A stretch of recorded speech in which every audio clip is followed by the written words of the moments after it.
Daaku Maharaj movie review. Story విషయానికొస్తే మదనపల్లి అనే ఊర్లో ఉండే ఒక చిన్న పాప. ఆ పాపకి అమ్మా నాన్న అంటూ ఎవరు ఉండరు. అమ్మమ్మ తాతయ్య దగ్గర పెరుగుతూ ఉంటది. ఆ పాప వల్ల ఆ ఊరి ఎమ్మెల్యేకి ఒక చిక్కొస్తది. అండ్ ఆ ఎమ్మెల్యే ఈ పాపని వేసేయడానికి వాళ్ళ మనుషులతో ట్రై చేస్తుంటాడు. ఆ పాపని కాపాడడానికే హీరో మన బాలకృష్ణ వస్తాడు. అండ్ ఇదే ప్లాట్. ఆ పాపని కాపాడడానికి హీరో ఎందుకు వచ్చాడు, అసలు ఆ పాప ఎవరు, డాకు మహారాజ్ అంటే ఏంటి అని తెలుసుకోవాలంటే థియేటర్ లో ఈ మూవీ చూడాల్సిందే. అండ్ మూవీ అయితే బాబీ తనకి కలిసి వచ్చిన డైరెక్షన్ లోనే నడిపించేసాడు movie. And Bobby last movies and Balayya movies ఎలా ఉంటాయో అలానే ఉంటది మూవీ మొత్తం. అండ్ ఇంప్రెసివ్ గా ఫస్ట్ హాఫ్ అయితే మంచి ఎంటర్టైనింగ్ గా ఉంటది, అసలు బోర్ కొట్టకుండా. అండ్ ఆ సాంగ్స్ గానీ, కామెడీ సీన్స్ గానీ, మన బాలయ్యకి ఇచ్చిన ఎలివేషన్స్ గానీ నెక్స్ట్ లెవెల్ లో ఉంటాయి. అండ్ మూవీ మొత్తం ఎలివేషన్స్ తో నడిచిపోతూ ఉంటది. అండ్ మూవీ ఫస్ట్ హాఫ్ తో పోల్చుకుంటే సెకండ్ హాఫ్ అనేది కొంచెం ఎమోషనల్ గా డ్రాగ్ చేసినట్టు అనిపించింది నాకైతే. అండ్ మూవీ కాస్ట్ విషయానికి వస్తే శ్రద్ధ శ్రీనాథ్, ప్రజ్ఞా జైస్వాల్, బాబీ డేయల్ వీళ్ళందరూ అయితే వాళ్ళ పాత్ర మీద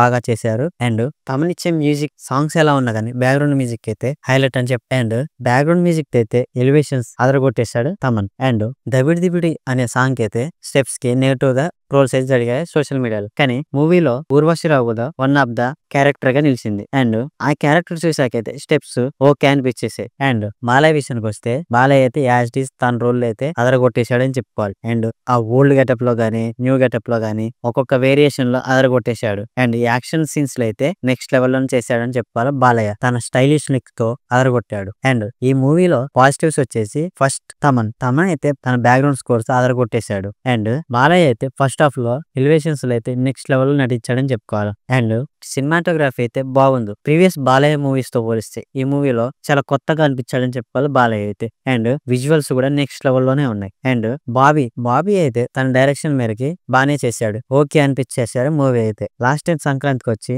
వాల్తేరు వీరయ్యతో 200 కోట్లు క్రాస్ కలెక్ట్ చేసి బ్లాక్ బస్టర్ హిట్ అయితే కొట్టాడు. ఈ మూవీతో ఎంత కలెక్ట్ చేస్తాడో చూడాలి. అండ్ ఈ మూవీలో నెగటివ్స్ వచ్చేసి మూవీ స్టోరీ అయితే ప్రిడిక్టబుల్ గా ఉంటది. అండ్ సెకండ్ హాఫ్ లో లాక్ సీన్స్, ఎమోషనల్ సీన్స్ బాగా ఎక్కువ అవడంతో సెకండ్ హాఫ్ అనేది కొంచెం బోర్ కొట్టించినట్టు అయింది. అండ్ ఈ మూవీకి నేను ఇచ్చే రేటింగ్ అయితే 3/5. అండ్ ఈ సంక్రాంతి రేస్ లో ఫస్ట్ వచ్చిన మూవీ గేమ్ చేంజర్ తో రామ్ చరణ్ అయితే యావరేజ్ అనిపించుకున్నాడు. అండ్ ఇప్పుడు వచ్చిన డాకు మహారాజ్ అయితే హిట్ అయ్యే సూచనలు అయితే కనపడుతున్నాయి. అండ్ నెక్స్ట్ వచ్చే సంక్రాంతికి వస్తున్నా అన్న మూవీతో వెంకటేష్ బ్లాక్ బస్టర్ హిట్ కొడతాడు, యావరేజ్ లో నిలుస్తాడో చూడాలి. అలాగే ఇలాంటి మరిన్ని వీడియోస్ కోసం ఈ వీడియోకి లైక్ చేసి మన ఛానల్ సబ్స్క్రైబ్ చేసుకోండి. Thank you for watching.